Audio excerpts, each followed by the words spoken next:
Hello everyone, আপনারা সবাই কেমন আছেন?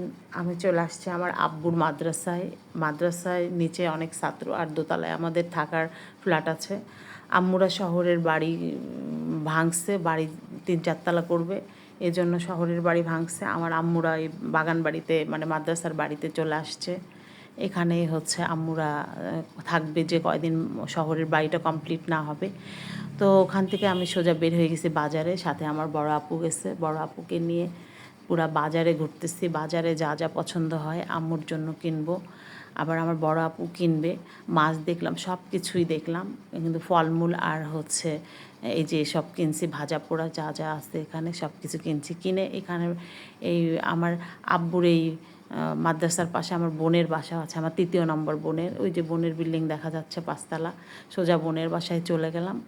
বোনের বাসায় গিয়ে বোন অনেক কিছু খেতে দিছে, কিন্তু শুধু বুট মাখাটাই খাইছি। আমার ভিডিও ভালো লাগে লাইক কমেন্ট শেয়ার করো। আল্লাহ।